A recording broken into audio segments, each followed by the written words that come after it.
Here is your badge, Miss Zaria. Is that really her? I need the files now. She controls everything. Lock the boardroom doors. The laptop screen flickered, froze, and went black, right in the middle of a 9-figure negotiation. Zaria Williams didn't panic.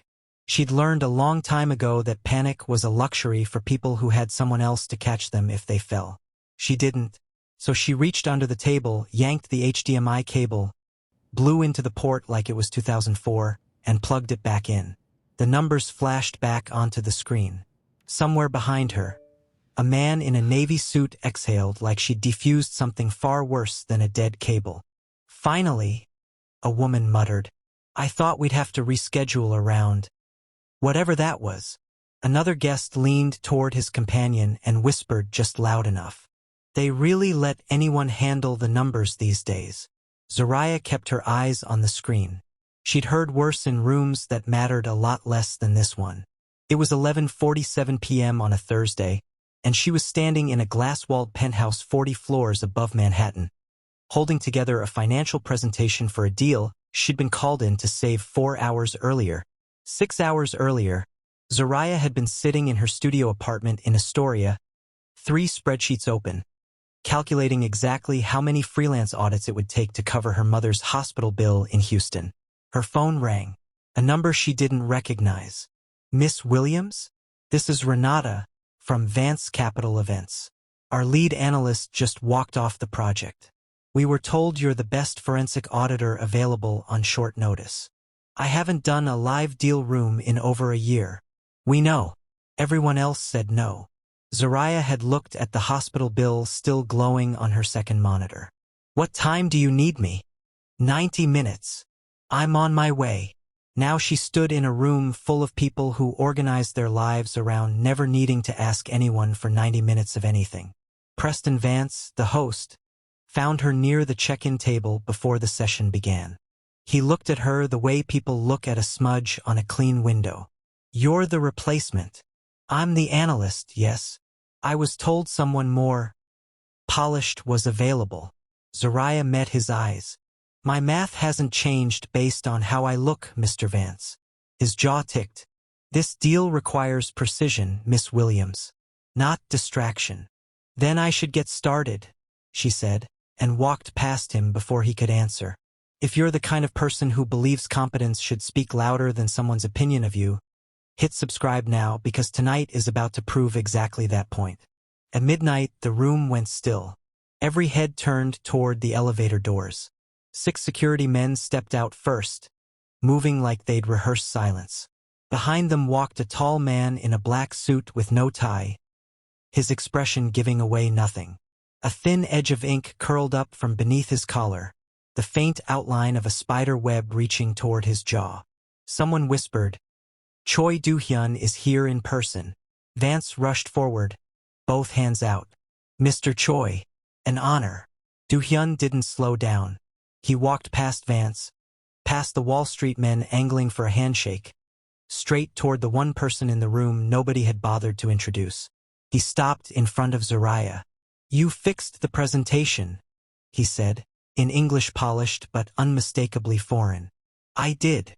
Where did you learn to read a balance sheet that fast?" "Texas," she said. "My father ran a shipping ledger for 20 years before the company let him go and kept his system. I learned by fixing his mistakes." A small, unreadable pause crossed his face. "I rarely say this, but that was well handled." "I'll take that as a compliment." "You should. I don't hand them out for free."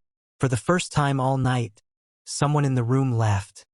Quietly, and it was Do-Hyun. He turned to Vance. "I want Miss Williams reviewing my numbers for the remainder of the evening." Vance's smile went rigid. "We already have Miss Reyes handling that side of the table. I've changed the arrangement. With respect, Bianca has 12 years. I'm aware of her resume. I asked for accuracy." Bianca Reyes appeared a moment later in a sharp cream blazer, extending a hand like she already owned the room. "I've audited deals on 3 continents. I'm sure we'll work well together." "No," Do-Hyun said simply. The smile dropped off Bianca's face like it had never been there. They moved into a private conference room where the real purpose of the evening finally showed itself. Shipping manifests stretching from a port in Houston to a distribution hub outside Sacramento, and a Korean holding company quietly backing both. This wasn't a fundraiser. It was a $300 million route deal, and the gala downstairs was cover. 20 minutes in, Zoraya caught it. Bianca's numbers on the Texas manifest didn't match the shipping total Zoraya had already verified twice. Not a rounding error. A pattern. Small enough to miss, big enough to gut the deal by 9 figures if it went unnoticed until morning. Zoraya raised her hand. I think there's an inconsistency in the Houston column. Bianca didn't blink. There isn't. The manifest says 412 containers. Your total reflects 310. That's a rounding convention. It's a 100-container gap. The room went quiet. Do-Hyun looked at her. Show me. She did. 2 Korean executives leaned over the screen and nodded slowly. One said something quiet in Korean. She's right. Not realizing Zoraya understood every word of it too. Bianca's face tightened into something colder than embarrassment. During the break, Zoraya stepped into the hallway for water and heard 2 voices around the corner. One of them Bianca's. She's not supposed to be this good. A man's voice answered, low and clipped. The plan doesn't survive an honest auditor. Fix it. I'm trying. Try harder. If the West Coast route gets signed clean tonight, everything we've built collapses. Zoraya's stomach dropped. This wasn't office rivalry. This was sabotage with a body count attached to it. Then the man said the sentence that stopped her breathing. If she keeps catching the numbers, she doesn't leave this building tonight.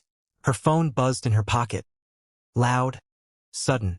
A text notification chime that echoed off the marble like a gunshot. The voices went silent. Someone's there, Bianca hissed. Footsteps started toward the corner. Zoraya didn't run. She turned and walked, forcing her breathing steady, and slipped into the first open door, a supply closet, just as 2 men in dark suits rounded the corner. She held still in the dark until their footsteps faded, then let herself breathe. They're not planning to fire someone tonight, she thought. They're planning to bury this deal and maybe bury me with it. She found Do-Hyun by the windows.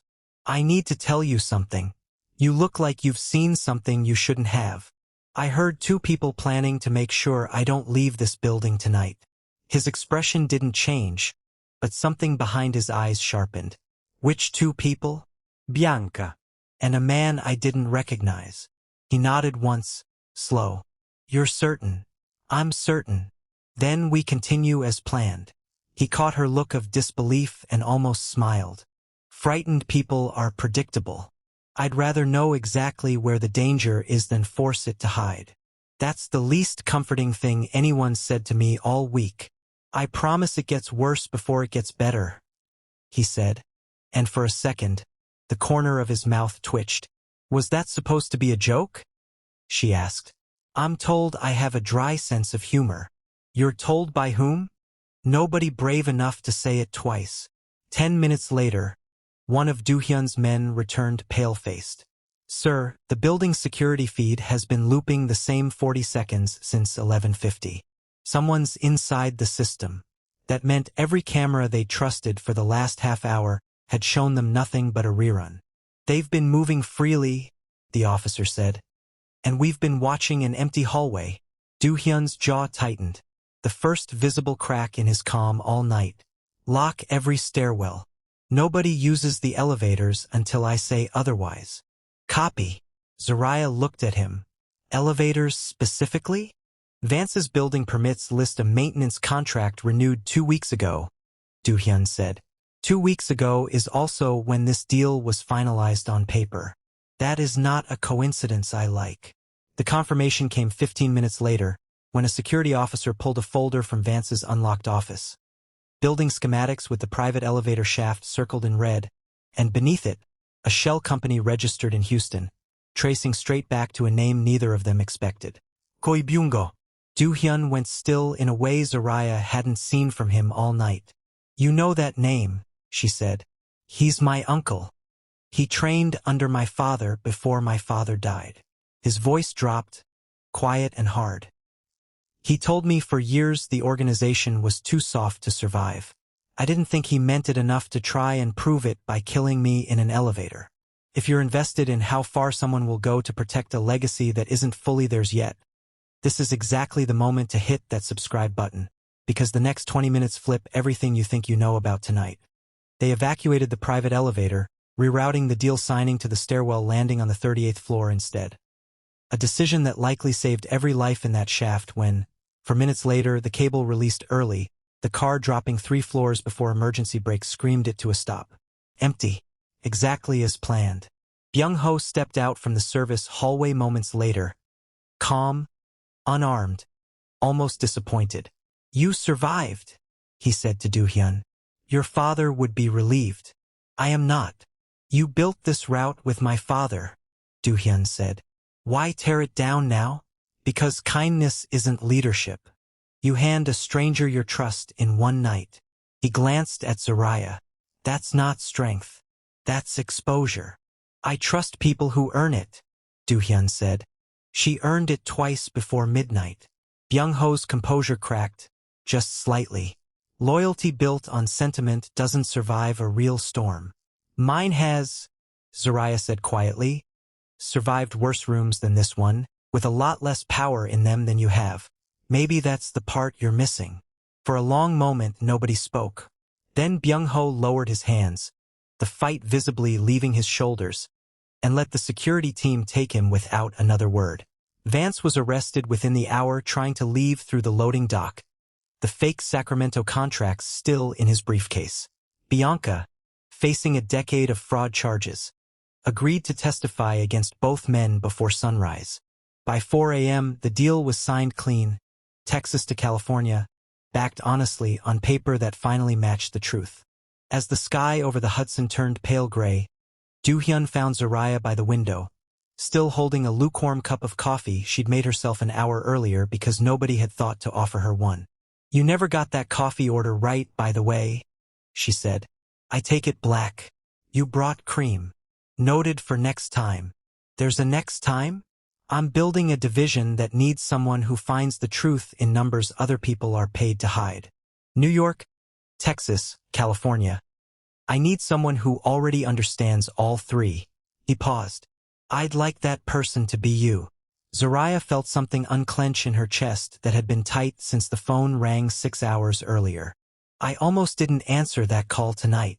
I'm very glad you did. So am I, she said, and meant it more than she expected to. Sometimes the room that doesn't want you is exactly the room you were always meant to run. Would you have trusted Zaraya's numbers over Bianca's 12 years of experience? Or would the resume have won you over too? Let me know in the comment. I read everyone. If tonight reminded you that being underestimated is never the same thing as being wrong, share this with someone who needs to hear it, and subscribe for the next story, because Zaraya Williams isn't done yet.